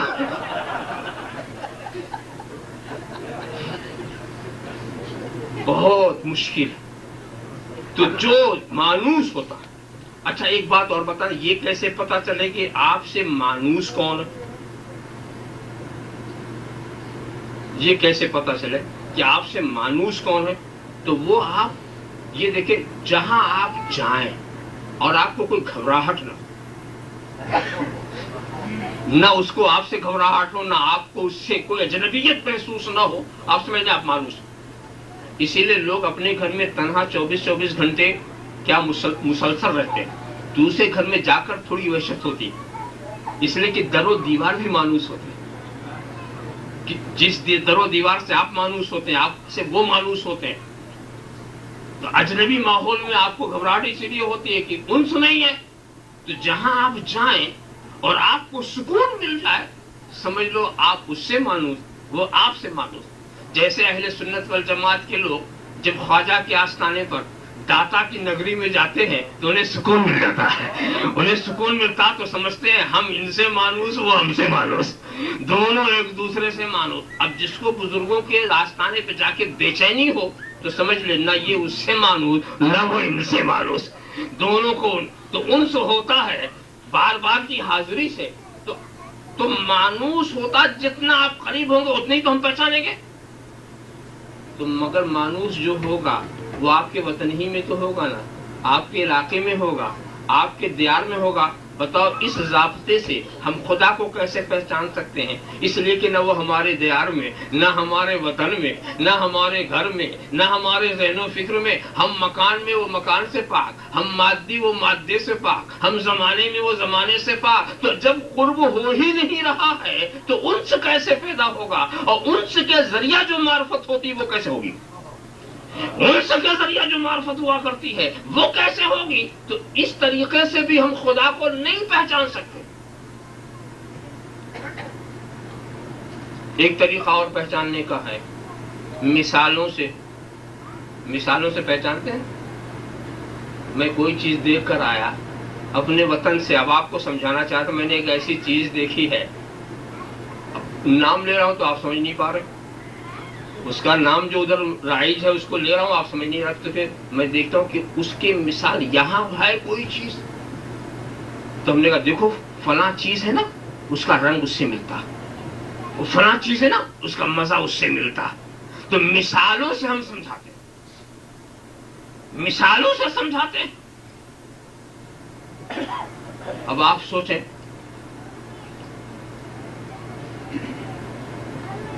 چار اندھوں کا قصہ آ گیا، کبھی ہاتھی نہ سنا نہ دیکھا، آ گیا ہاتھی دیار میں، اب اس کو پہچاننے کے لیے اندھے پہنچے تو کسی کا پیر جو پر ہاتھ پڑا، کسی کا ہاتھ دم کے اوپر پڑ گیا، کسی کا ہاتھ کان کے اوپر پڑ گیا۔ اب جب ان سے یہ پوچھا گیا جناب کہ ہاتھی کیا ہے، تو اس نے کہا ایک کھمبے کا نام ہاتھی ہے، جس کا دم پہ ہاتھ پڑا اس نے کہا ایک رسی کا نام ہاتھی ہے، جس کا ہاتھ جہاں پڑ گیا اب وہ کیا سمجھا سکے گا ہاتھی کو؟ تو مثال سمجھنے کے لیے بھی بینائی چاہیے، پہلے دیکھو گے تو سمجھو گے نا، صرف لفظوں سے نہیں سمجھ سکتے۔ وہ قصہ آپ نے سنا ہوگا کہ ایک نابینا معلم تھے، ماسٹر صاحب نابینا تھے پیدائشی، تو ان کے شاگرد نے کہا کہ ماسٹر صاحب آج دعوت ہے آپ کی، بیٹا کیا کھلاؤ گے؟ کہا میں کھیر کھلاؤں گا۔ کھیر تو انہوں نے کبھی سنی بھی نہیں تھی، دیکھی بھی نہیں تھی، تو انہوں نے کہا کہ بیٹا یہ کھیر کیا چیز ہوتی ہے؟ کہا بالکل سفید رنگ کی ہوتی۔ اب سفید رنگ بھی انہوں نے نہیں دیکھا تھا، نابینا تھے۔ کہا یہ بیٹا سفید رنگ کیا ہوتا؟ تو کہا بگلے کے پر کی طرح ہوتا۔ اب بگلا بھی نہیں دیکھا تھا۔ کہا بیٹا یہ بگلا کیا ہوتا؟ تو ہاتھ ایسے بڑھایا کہ اس کی گردن ایسی ہوتی ہے۔ اب ہاتھ پھیر کر انہوں نے کہا اچھا ایسی ہوتی ہے، تو ایسی ٹیڑھی کھیر تو میں کھا ہی نہیں سکتا۔ وہ بیچارہ مثال دے رہا تھا، یہ حقیقت سمجھ گئے، مثال دے رہا تھا تو وہ حقیقت سمجھ گئے۔ انہوں نے مثال کس بات میں دیا، اس نے انہوں نے کیا حقیقت سمجھ لی؟ یہی تو لوگ غلطی کر رہے ہیں۔ آیت کریمہ میں قل انما انا بشر مثلکم میں مثال کی بات سمجھ دی جا رہی ہے، اس کو حقیقت سمجھ رہے ہیں، اس کو نبی کی حقیقت سمجھ رہے ہیں۔ تو معلوم ہے کہ مثال سمجھنے کے لیے بھی شعور کی ضرورت ہے اور بصیرت کی ضرورت ہے۔ اب بتاؤ خدا کو مثالوں کے ذریعے آپ سمجھانا چاہیں تو کیا سمجھا سکتے؟ مثال جتنی آپ بناؤ گے تو اسی دنیا کی نا، تو مادی دنیا کی مثال، زمان و مکان والی دنیا کی مثال سے خدا کی معرفت کیسے حاصل ہوگی؟ لیسا کمثلہ شیء، جب اس کی مثال یہاں ہے ہی نہیں تو مثال لاؤ گے کہاں سے؟ اور جب لاؤ گے نہیں تو مثال کے ذریعہ جو سمجھائی جاتی ہے وہ بھی یہاں ناممکن۔ اور سمجھانے کا طریقہ کیا ہوتا؟ لفظوں کے ذریعہ۔ ابھی چشتی صاحب تعارف کرا رہے تھے تو لفظوں کے ذریعہ۔ اب بتائیے آپ کے الفاظ کیا خدا کی معرفت کرا سکیں گے؟ کیوں؟ یہ الفاظ آپ کے اپنے بنائے ہوئے ہیں، یہ سارے الفاظ کی وضع کرنے والے کون ہیں؟ آپ خود ہیں۔ جب کسی چیز کو بولنے کی کوئی ضرورت ہوئی ایک لفظ آپ نے ایجاد کر دیا، عالم کے معنی یہ ہے، بصیر کے معنی یہ ہے، سمیع کے معنی یہ ہے، پانی کے معنی یہ ہے، دانا کے معنی یہ ہے، تو یہ بنانے والے آپ ہیں۔ اسی لیے نام کی ضرورت کب ہوتی ہے؟ جب چیز آ جائے. بیٹا پہلے پیدا ہوتا پھر نام رکھا جاتا، یہ نہیں پہلے نام رکھ دو پھر پیدا ہو، ایسا نہیں ہوتا. نام کی ضرورت پڑ گئی جب چیز مانا پہلے آ جائے پھر اس کا نام رکھا جاتا. تو یہ الفاظ ناقص ہیں. ہمارے پاس جتنے الفاظ ہیں وہ سب ناقص ہیں. اس سے خدا کی معرفت نہیں ہو سکتی. یہ الفاظ ہم نے اپنے صفات کے ظاہر کرنے کے لیے بنائے. تو جو الفاظ خود ہماری اپنی معرفت کرانے کے لیے ہو، ان لفظوں سے ہم خدا کی معرفت نہیں کر سکتے. علم کا لفظ ہم نے اپنے لیے رکھا، تو جو لفظ علم ہمارے علم کی معرفت کراتا، وہ علم خدا کے علم کی کیسے معرفت کرائے گا؟ تو ہمارے الفاظ ناقص ہیں. اسی لیے ہم کو اپنے الفاظ کی تطہیر کرنی پڑتی ہے.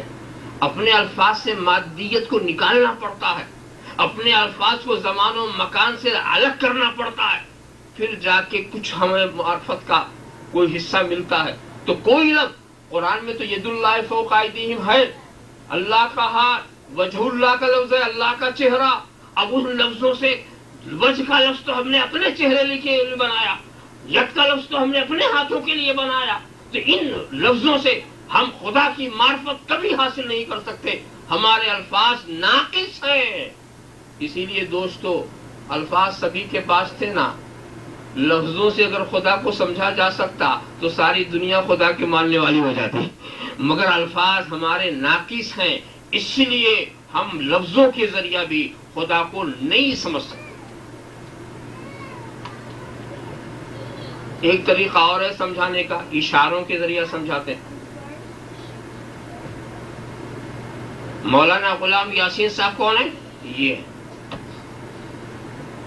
چشتی صاحب کون ہے؟ یہ. مسعود صاحب کون ہے؟ یہ. ہم نے کچھ نہیں کہا، یہ بس یہ اور وہ. تو یہ وہ بھی اسے کیا جا سکتا جو سامنے، اشارہ بھی اسے کیا جا سکتا ہے جو نظر کے سامنے ہو. اور خدا اس طرح کی اشاروں سے بھی پاک ہے. کیا آپ پوچھو خدا کون کہ یہ ہے، معبود کون کہ وہ ہے، ایسا بھی کہ نہیں کہہ سکتے. تو اشاروں کے ذریعے جو معرفت کرائی جاتی ہے وہ بھی یہاں ناممکن. اچھا، معرفت کا طریقہ اور ہے جس کو ضابطۂ ازداد کہتے. ایک ضد سے دوسری ضد کو پہچانو. تعرف الاشیاء بازدادها. حرارت کو ٹھنڈک سے پہچانو، نور کو ظلمت سے پہچانو.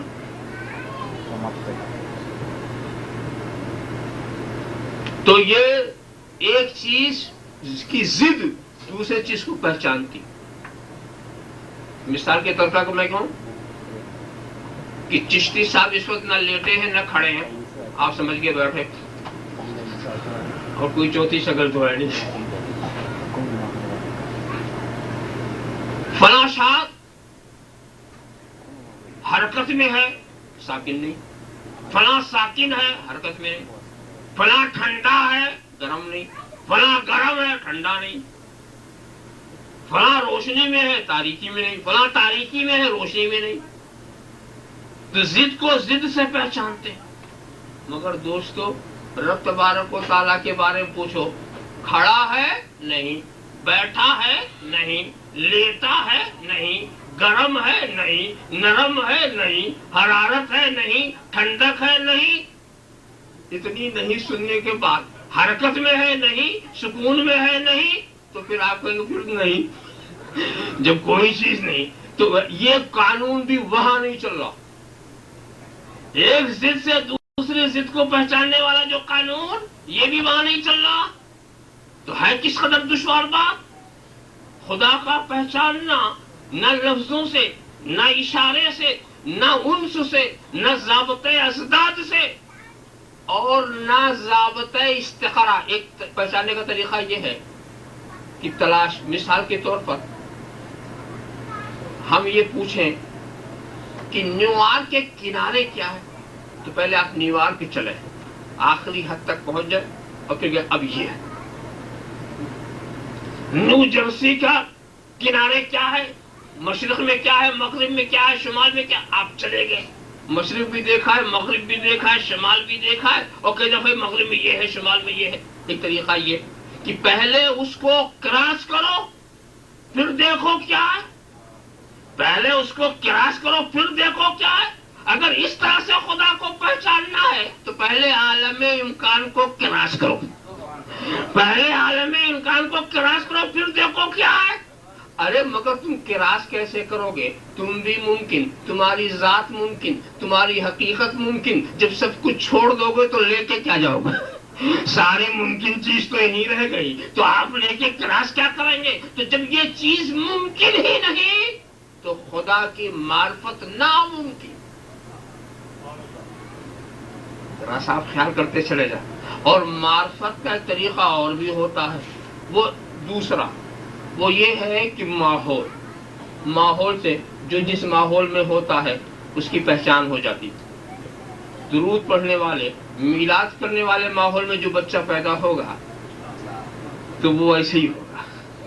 یہودی کے گھر میں پیدا ہوا، یہودی ہو گیا، مجوسی کے گھر میں پیدا ہوا، مجوسی ہو گیا، مسلمان کے گھر میں پیدا، یہ ماحول، اس میں اسے کوئی دماغ سوزی بھی نہیں کرنا ہے، کچھ نہیں کرنا ہے، تو جہاں پیدا ہوا وہاں جو ماحول پایا ویسے ہو گیا وہ۔ ایک طریقہ یہ بھی ہوتا ہے۔ اب آپ اس طریقے سے بھی اگر آپ خدا کو پہچاننا چاہیں تو وہ آپ کے ماحول میں تو نہیں، نہ آپ اس کے ماحول میں، تو یہ طریقہ بھی ناممکن، خدا کی معرفت ناممکن۔ مگر دوستو، ایک طرف تو خدا کی معرفت کے سارے راستے مجھے بند نظر آ رہے ہیں، اور خدا کا وما خلقت الجن والانس الا لیعبدون، ہم نے تم کو، جنوں کو، انسانوں کو صرف اپنی عبادت کے لیے پیدا کیا، اپنی عبادت کے لیے پیدا کیا۔ آپ سمجھتے ہیں عبادت یہ عمل ہے، اور عبادت ممکن ہی نہیں ہے جب تک ایمان نہ ہو۔ عبادت بنتی نہیں جب تک ایمان نہ ہو، سمجھا؟ اور ایمان ہو ہی نہیں سکتا جب تک کہ علم نہ ہو، علم نہ ہو۔ اسی لیے حضرت عبداللہ ابن عباس کی تو تفسیر ہے، لیعبدون لیعرفون، ہم نے جن انسانوں کو اس لیے پیدا کیا کہ ہمیں پہچانے، اس لیے کہ جب تک پہچانیں گے نہیں مانیں گے کیسے، اور جب تک مانیں گے نہیں عبادت کیسے کریں گے؟ تو عبادت کے لیے ایمان کے لیے معرفت ضروری۔ تو اب ایک طرف لازم کیا جا رہا ہے کہ ہم خدا کو پہچانیں، جتنا زیادہ پہچانیں گے اتنے ہی بڑے عابد ہوں گے، جتنا زیادہ پہچانیں گے۔ اور دوسری طرف ہم دیکھتے ہیں کہ پہچاننے کے سارے راستے بند، تو پہچانے تو کیسے پہچانے؟ تو پھر ہمیں جواب ملتا ہے، نادان، ہمیں اگر پہچاننا ہے تو تجھے زمین و آسمان کی قلابازی کرنے کی ضرورت نہیں ہے، مریخ پر کمندیں ڈالنے کی ضرورت نہیں ہے، چاند پہ دستک دینے کی ضرورت نہیں ہے، مادہ مادیات کی دنیا کو چھوڑنے کی ضرورت نہیں ہے۔ اگر تمہیں ہم کو پہچاننا تو سنو، کنت کنزا مخفیا فاحببت ان اعرف فخلقت نور محمد، میں تو ایک خزانہ مخفی تھا، تو میں نے چاہا کہ میں پہچانا جاؤں، تو میں نے نور محمد کو پیدا کر دیا، میں نے نور محمد کو پیدا کر دیا۔ تو بس اب انہی کو پہچانو، ان کی پہچان ہی میری پہچان ہے، ان کی معرفت ہی میری معرفت ہے، ان کی اطاعت ہی میری اطاعت ہے، ان کا ذکر ہی میری ذکر ہے، ان کا محبت ہی میری محبت ہے، ان کا عشق ہی میرا عشق ہے۔ پہچانو، ان کو پہچانو۔ میں نے ان کو اسی لیے پیدا ہی کیا ہے، یہ وسیلے معرفت بنے، ان کو پہچانو۔ کتنا آسان ہو گیا۔ تو رب تبارک و تعالیٰ خود ہی پہچان کرا رہا ہے کہ اس نور کی مثال ایسی ہے جیسے ایک طاق ہے، اس میں ایک چراغ ہے، چراغ فانوس میں ہے، وہ نور محمد الرسول اللہ صلی اللہ تعالی وسلم۔ اب کہیں آپ یہ نہ سوچنے لگیں کہ ٹھیک ہے سرکار کا ارشاد اول ما خلق اللہ نوری، سب سے پہلی مخلوق میرا نور، سب سے پہلی مخلوق، بل خلق کلہم من نوری، اور ساری مخلوق جو ہے وہ میرے نور سے۔ اللہ کا نور اور پھر زمین و آسمان کا نور، تو تاریکی کیوں ہے؟ روشنی ہو تاریکی بھی رہے ساتھ ساتھ. یہ کفر کیوں ہے؟ یہ شرک کیوں ہے؟ ظاہری تاریکیاں بھی ہیں، معنوی تاریکیاں بھی ہیں. یہ نفاق کیوں ہے؟ نور آیا تو تاریکی کو تو چلا جانا چاہیے. نور آیا تاریکی رہ گئی.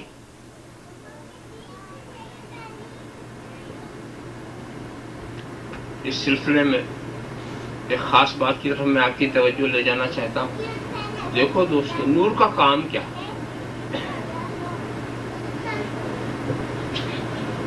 آفتاب کا نور آتا ہے نا تو تاریکی چلی جاتی ہے کہ نہیں؟ عام تاریکی ختم ہو جاتی ہے. مگر آفتاب کے نور کا کام کیا؟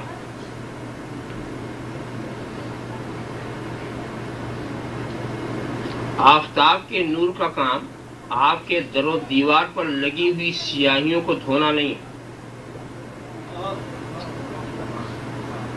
دکھانا.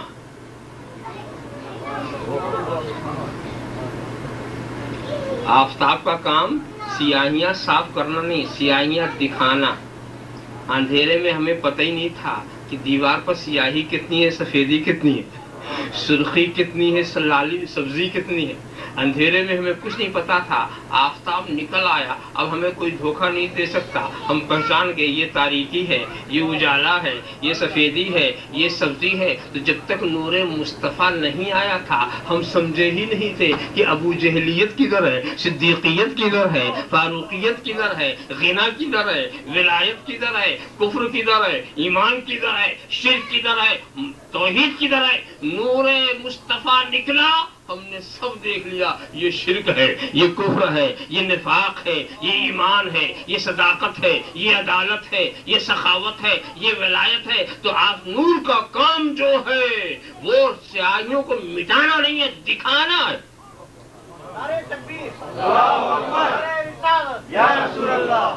رات میں چلا، میرے پیر کے نیچے پڑ گیا سانپ، میں نے سمجھا رسی. آگے بڑھا تو پیر کے نیچے پڑ گئی رسی، میں نے سمجھا سانپ. تو رات کی تاریکی میں سمجھ ہی نہیں سکا رسی کیا ہے، سانپ کیا ہے. مگر جب سورج نکلا تو سمجھ میں آ گیا یہ سانپ ہے، یہ رسی ہے. تو سورج رسی کو سانپ نہیں بناتا، سانپ کو رسی نہیں بناتا، دکھا دیتا ہے تاکہ دھوکہ نہ ہو کہ سانپ کدھر ہے، رسی کدھر ہے، خطرہ کدھر ہے، امن کدھر ہے. تو یہ سورج کا کام یہ ہے. تو نور مصطفیٰ آیا تو کوئی منافق اپنا چہرہ چھپا نہ سکا. نور مصطفیٰ آج تک منافق اپنا چہرہ چھپا نہیں پا رہے. جب سے نبی نے منافقوں کو اپنی محفل سے نکالا آج تک وہ جناب والا اپنا منہ چھپا رہے ہیں. مگر چھپانے کے بجائے کبھی کبھی چھپا دیتے ہیں، دوسری غلطی کرتے ہیں. وہ آپ یاد کرو اس واقعے کو.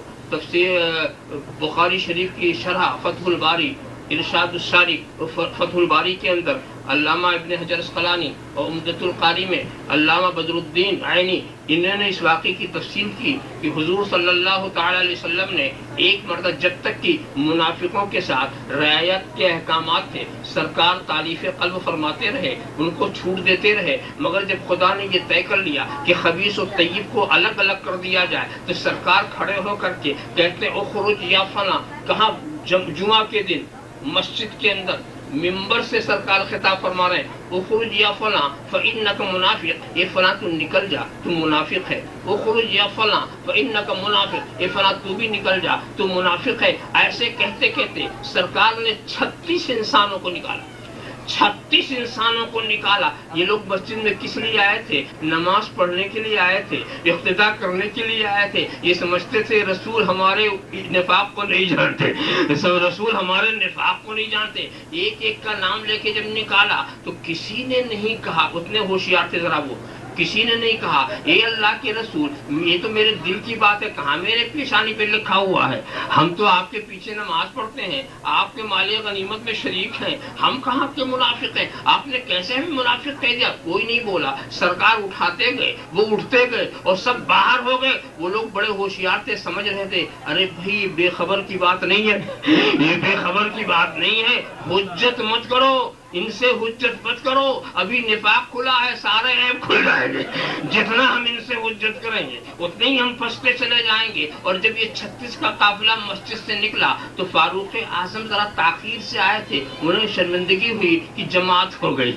یہ نمازی نکل رہے ہیں، یہ نمازی نکل رہے ہیں، ایسا لگتا ہے جماعت ہو گئی۔ اور اندر آئے اور آنے کے بعد دیکھا کہ صحابہ نے مجزہ سنایا کہ خدا نے کہا تھا نا وَسَنُعَذِّبُهُم مَّرَّتَيْن، ہم انہیں 2 بار عذاب دیں گے، تو ایک تو عذاب آج ان کو مل گیا ہے، دوسرا قبر میں یا حشر میں جہاں چاہے گا رب دے دے گا۔ کہا کہ رسول نے سب کو نکال دیا۔ اچھا ایک بات بتاؤ کہ جب رسول نے ان کو نکالا تو کس بنیاد پر نکالا تھا؟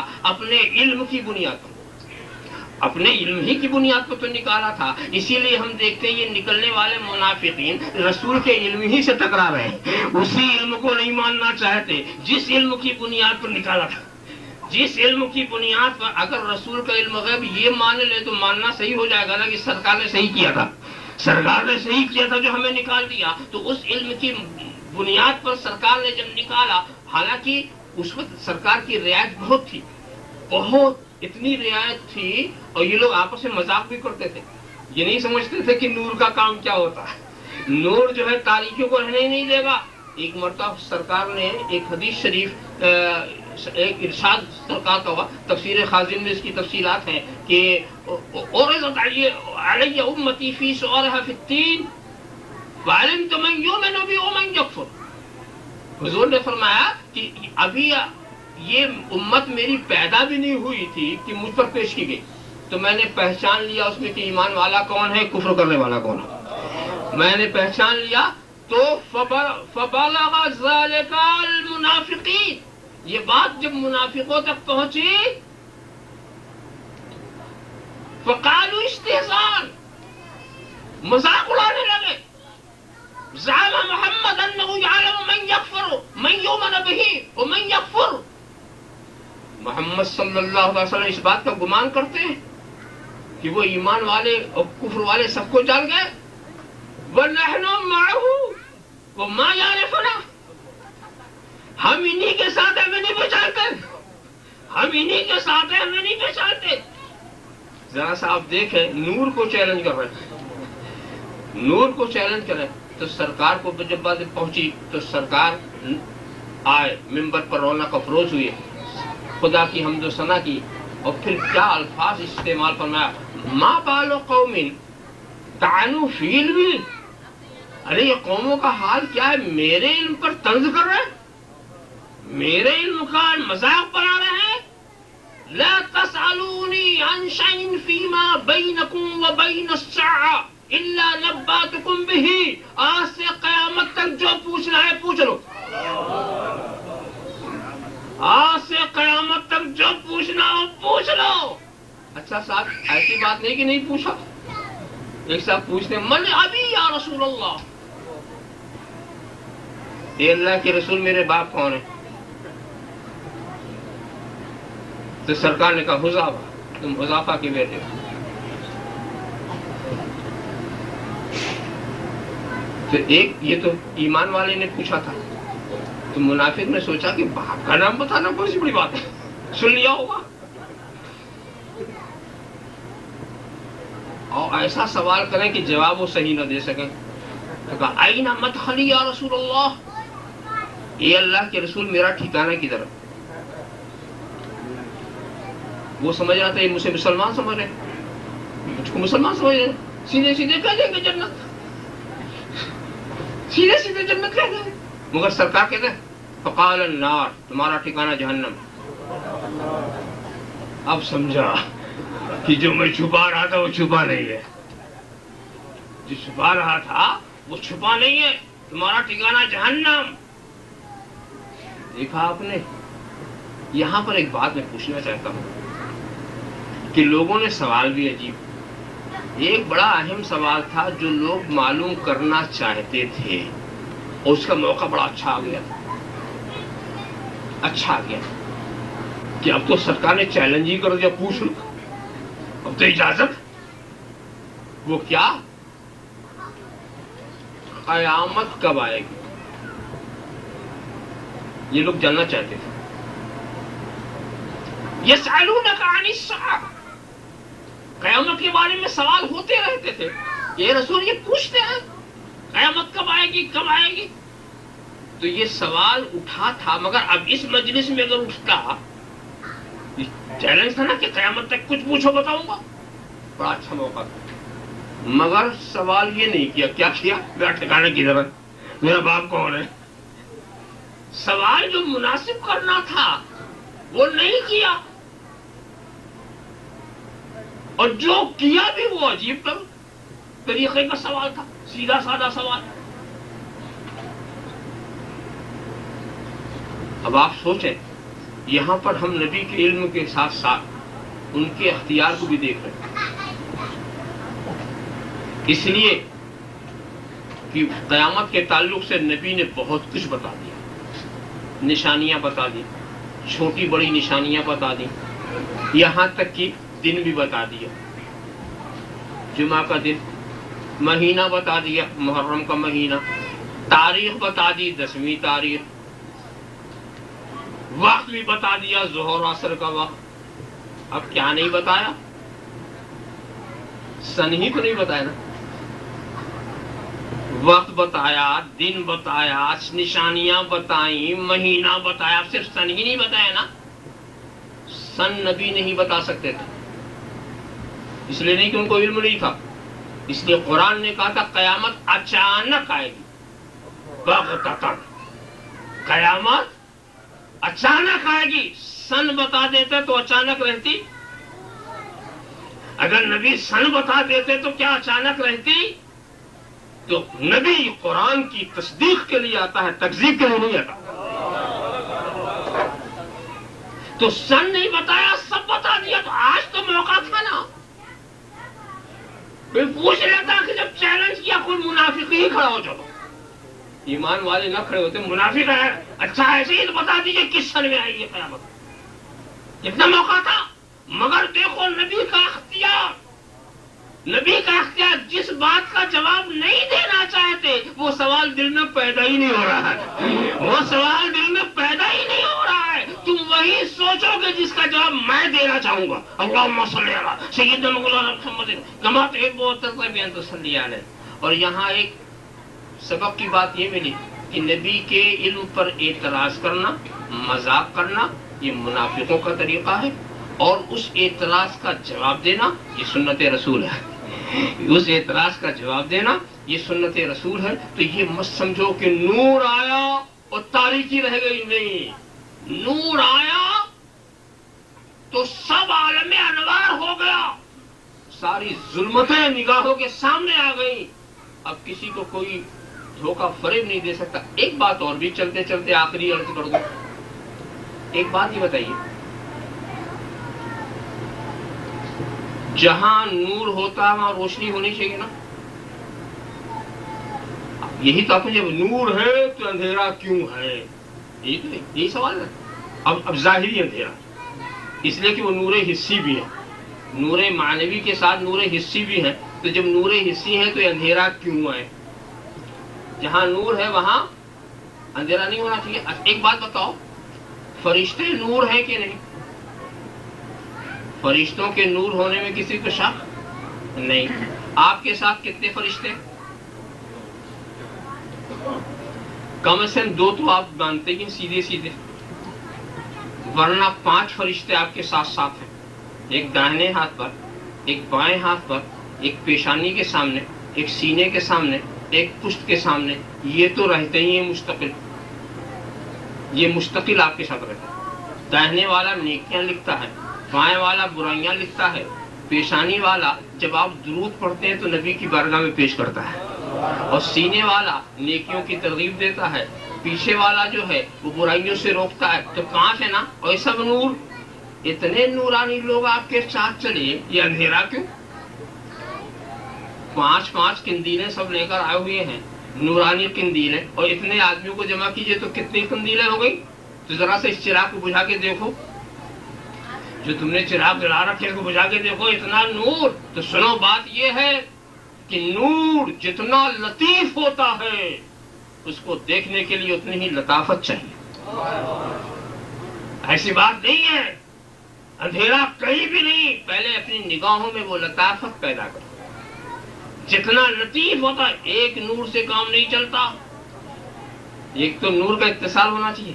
سورج کا نور تنہا آپ کو کام نہیں دے گا اگر آنکھ میں نور نہ ہو، اور آنکھ کا نور کام نہیں دے گا جبکہ سامنے کوئی دوسرا نور نہ ہو۔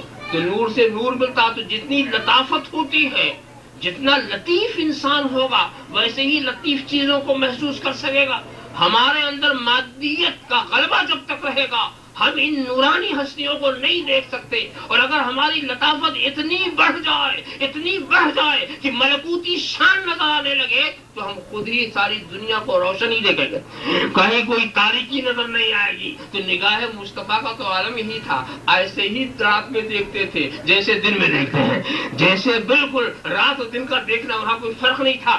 یہ وہ سرکار کی نگاہوں کی لطافت کی بات ہے، جتنے لطافت پیدا کرو پھر دیکھو، ورنہ یہ فرشتے آپ کے اوپر ہیں، آپ کو محسوس نہیں، آپ کے کاندھے میں پر ہے، آپ کو محسوس، وہ اتنے لطیف ہیں کہ ان کی لطافت کسی کثافت کو برداشت نہیں کر سکتی۔ پہلے اپنے اندر وہ لطافت پیدا کیجئے، پھر آپ جا کر دیکھیں گے تو رب تبارک و تعالیٰ نے اپنے نور ربوبیت کو رحمت مصطفیٰ کے فانوس کے اندر ایسا گھیر دیا ہے کہ جہاں جہاں رب کے ربوبیت کے جلوے ہوں وہاں رحمت کی تجلیاں ہوں، وہاں رحمت کی تجلیاں ہوں۔ اور آپ جانتے ہیں کہ کوئی بھی نور فانوس کا رنگ بھی لیے بغیر نہیں جاتا۔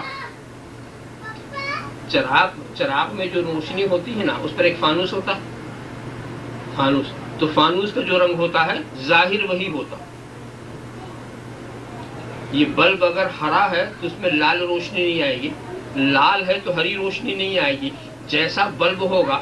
حالانکہ وہ نور کا رنگ نہیں ہے، وہ بلب کا رنگ ہے۔ جو رنگ آپ دیکھ رہے ہیں وہ بلب کا رنگ ہے، نور کا رنگ تو آپ دیکھ ہی نہیں سکتے، اس لیے کہ فانوس چڑھا ہوا۔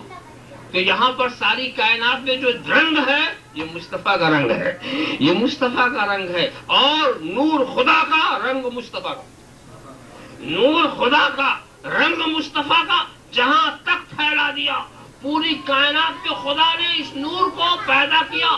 اللہ منور السماوات والارض، اللہ زمین و آسمانوں کو روشن کرنے والا ہے، اور جس نور سے روشن کرنے والا ہے اس نور کا نام ہے نور محمد، نور محمد۔ ایک بات بتاؤ، آپ کوئی چیز روشن کرنے والے ہوں، چراغ جلانے والے ہو، تو اس چراغ کی حفاظت بھی تو آپ ہی کریں گے۔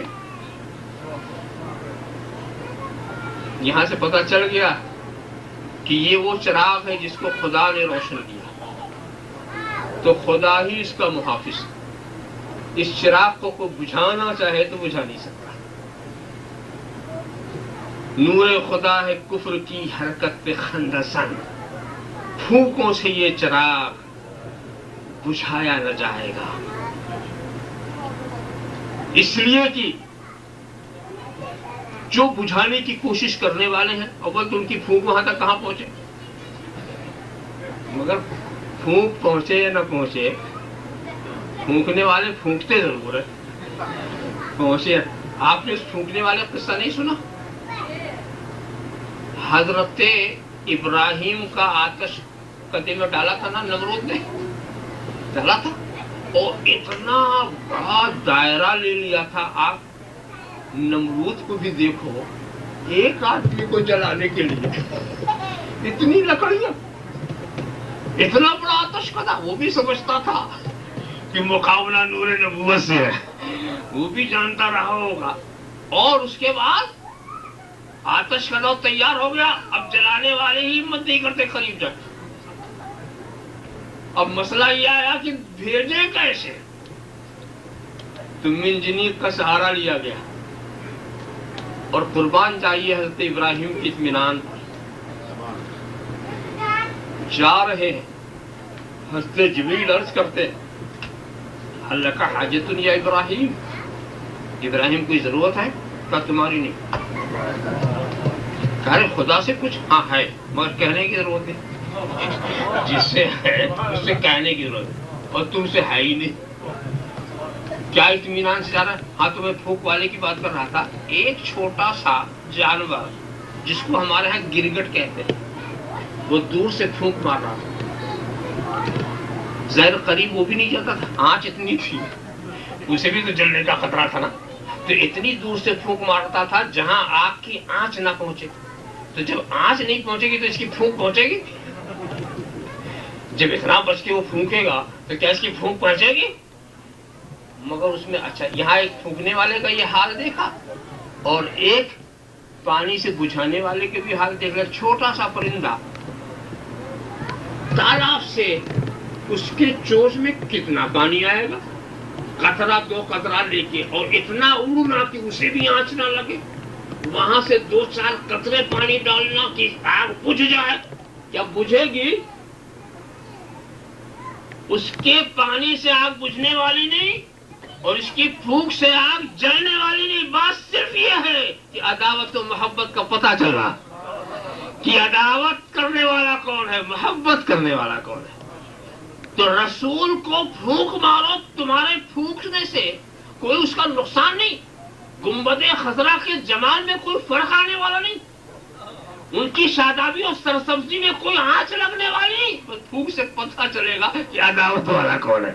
پھونکنے سے، گنبد خضرا کے اوپر پتھراؤ کرنے سے، اس کے گرانے کی اسکیم سے صرف اتنا ہی پتہ چلے گا کہ محبت و عداوت والا کون ہے۔ اور اے درود پڑھنے والوں، مبارک ہو تمہارا درود پڑھنا، مگر اتنا خیال رکھنا تمہارے درود کی ہمارے نبی کو ضرورت نہیں ہے، تمہارے درود کی ہمارے نبی کو ضرورت نہیں ہے، اور تمہاری درود سے نبی کا درجہ بڑھنے والا نہیں ہے، تمہارے درود کا فائدہ تمہاری ذات کو ملے گا، تمہارے پڑھنے کو فائدہ تمہاری ذات، مگر تمہارے پڑھنے سے تمہاری محبت کا پتہ چلے گا، تمہاری وابستگی کا پتہ چلے گا کہ تمہیں اس دربار سے وابستگی ہوئے۔ اللہ نور السماوات والارض مثل نورہ کمشکاۃ فیہا مصباح والمصباح فی الزجاجہ وآخر دعوانا ان الحمد للہ رب العالمین۔